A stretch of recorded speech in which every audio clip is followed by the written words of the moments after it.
ඕනෑම දෙයක අඩිතාලමක් තියෙනවා. අඩිතාලම නැතුව ගොඩනැගෙන දේවල් වල ශක්තිමත් භාවය නැහැ. ඒ වගේ තමයි මේ සමාධිය වැඩිම දක්වා යන ගමනට ආරම්භයේදී මුලින්ම අපේ ශ්‍රද්ධාව ඒ වගේම මේ සීලය මේ සියල්ලත් එක්ක එකතු වෙච්ච ගමනක් තමයි තියෙන්නට ඕනේ.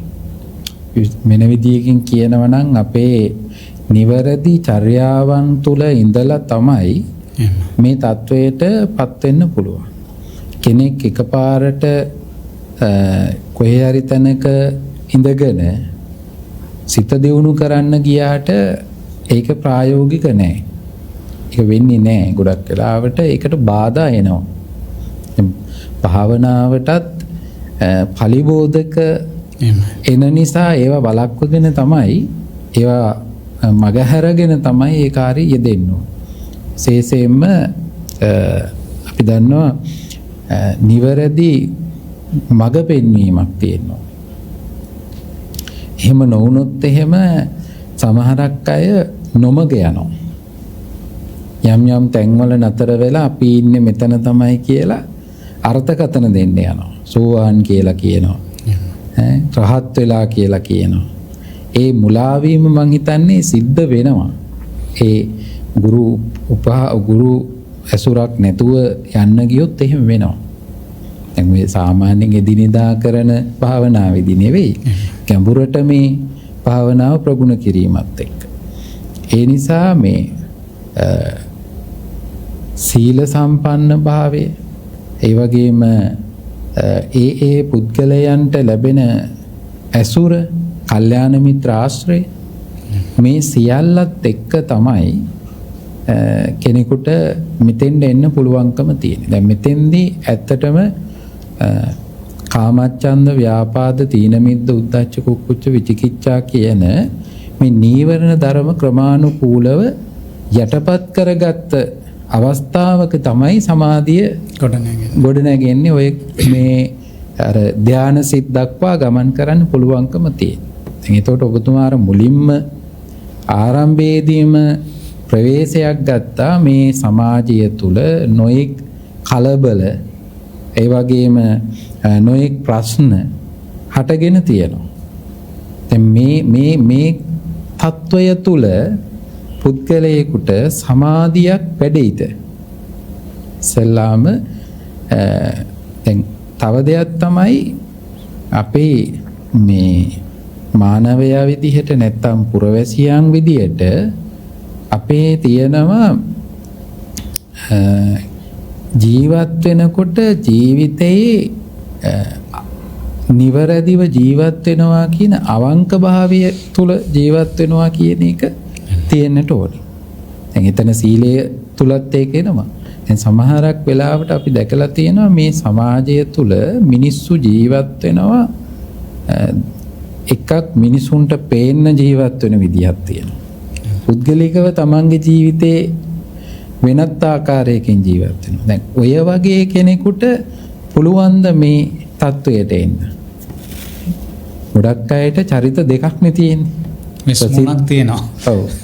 ප්‍රසිද්ධ චරිතයක් සහ අප්‍රසිද්ධ චරිතයක්. දැන් ගොඩක් සමහරක් අය භාවනා කරනවා කියලා ඒක ප්‍රසිද්ධ කරන එක. දැන් ඔය මේ භාවනා කරන මේ භාවනා යෝගීන් එහෙම ප්‍රසිද්ධ කර භාවනා කරන්නේ නැහැ. ඒතර ඒකෙන් බලාපොරොත්තු වෙන්නේ තව ආසාවක්. එතනක් තියෙන්නේ කාමච්ඡන්දයට අදාළ දෙයක්. එතකොට සමහරක් අය භාවනා කරනවා කියලා අනිත් සියල්ලත් එක්ක ගැටෙනවා. දැන් සමහරක් අය භාවනා කරන්න ගියපුවම දරුවන් එක්ක ගැටෙනවා. මට නිදහසේ භාවනා කරන්නවත් දියල්ලා කියලා. නේ? එතකොට එතන තියෙන්නේ ද්වේෂයක්, ගැටීමක්. නේ? එතකොට සමහරක් අය භාවනාව තුලින්ම නිකන් උදාසීන භාවයටපත් වෙනවා. භාවනා කරන්න යනවා කියපුවා අනිත් ඔක්කොම අතහැරලා නිකන් මේ ඒක ඒ තුල නිකන් උදාසීන කම්මැලි ගතියක් තියෙනවා. භාවනා කරන්න ගිහිල්ලා නෙවෙයි ඇත්තටම. අර මං කියන ප්‍රසිද්ධ චරිතව තුල.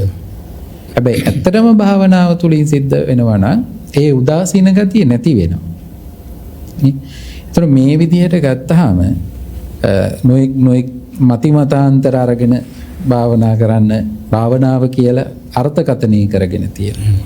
ඒතකොට විචිකිච්ඡාව මේ සියල්ල වැඩෙන තැනක කියන්නේ මේ නීවරණ ධර්ම නැවත නැවත ප්‍රගුණ කරගන්න උත්සාහ කරන තැනක සමාධියක් ගොඩ නැගෙන්නේ නැහැ. ඒ නිසා සීලය සමාධියට පාදක වෙනවා. සීලයක් නැතුව සමාධියට ගොඩ වෙන්න බෑ. ඒ සීලය තුල හැම පැත්තෙම තියෙන්නේ තමන්ගේ අවංක ජීවිතේ.